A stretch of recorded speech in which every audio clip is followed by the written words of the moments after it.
Thank you very much, Chair. I think it's important to recall that the British Parliament may be shut down, but we are clearly showing today with this debate that the European Union is not what is the case in Britain. And it's fantastic that the Brexit Party and Mr Farage are making so much noise, because they can't do it in Westminster anymore, so they have to do it here.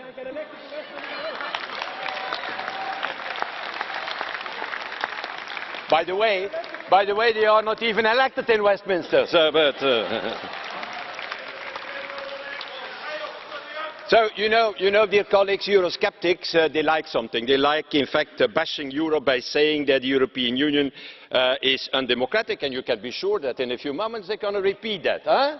They're going to repeat that. Well, I can tell you that Jean-Claude Juncker or Tusk can do a lot of things, but at least they cannot close the doors of our house. That is not possible. So if the Eurosceptics in the coming hours now, in the coming minutes, want to use again for a ridiculous comparison with the Soviet Union, from now on they can point the finger to Westminster instead to Strasbourg or to Brussels. That seems to me the good way forward now for them. Now, my hope is that, President, today, with the vote today of the resolution, we will reiterate our unity about Brexit. A unity that means Parliament, that means the Commission, that means the Council, and that means the 27 Member States. There is no discussion about this. Brexit is bad. It's a bad idea. But it got at least one positive effect. That is to reunite the Europeans and to make the European project, since Brexit, again more popular.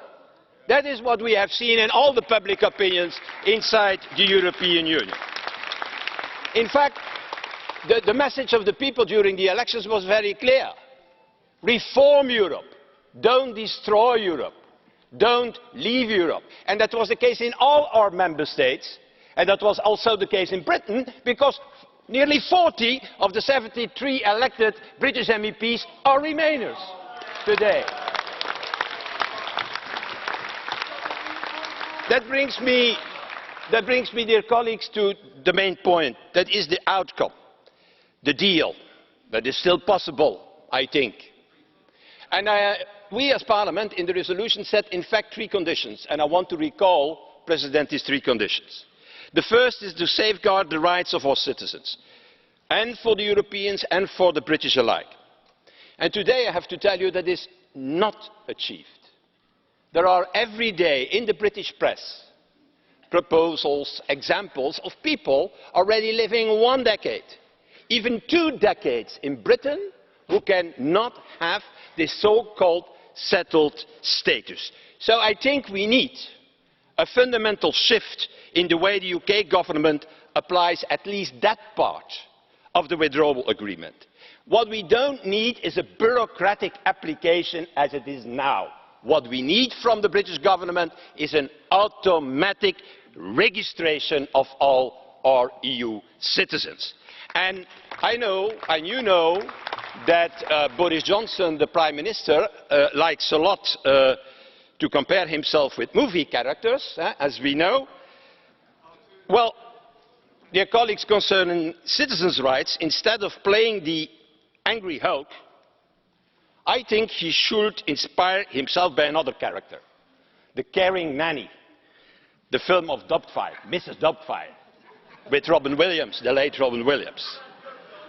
Secondly, I want to come now back to the other problem, the Irish backstop.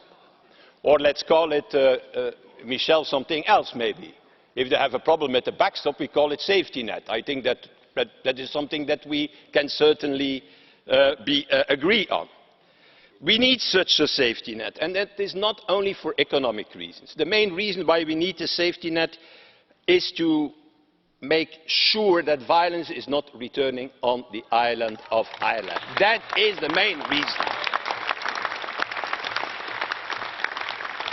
And I have to tell you that I find it completely irresponsible of a number of British MPs and especially hardline Tories not to accept this.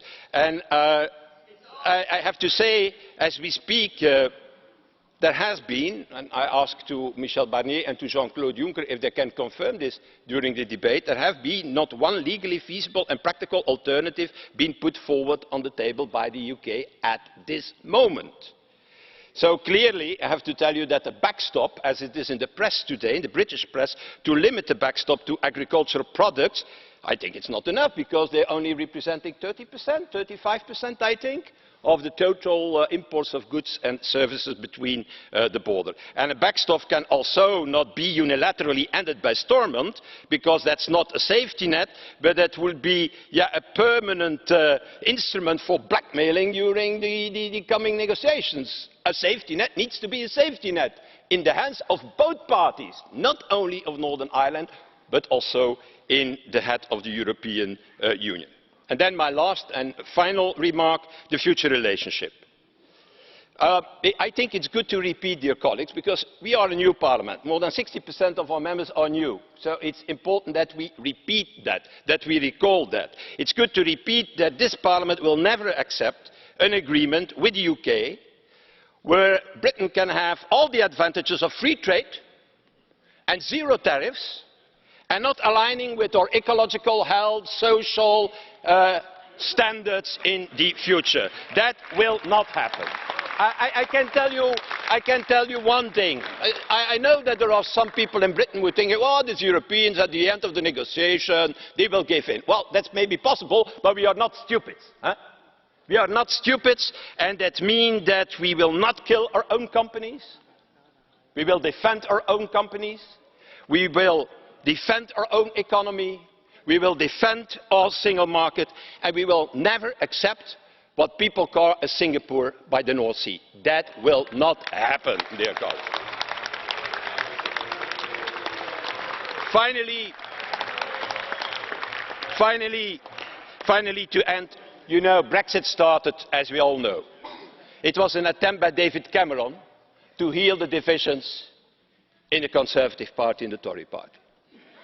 And the consequence has been enormous divisions in British society. What we will not allow, we as Europeans, that this Brexit is creating turmoil and divisions in our European Union and in our European project.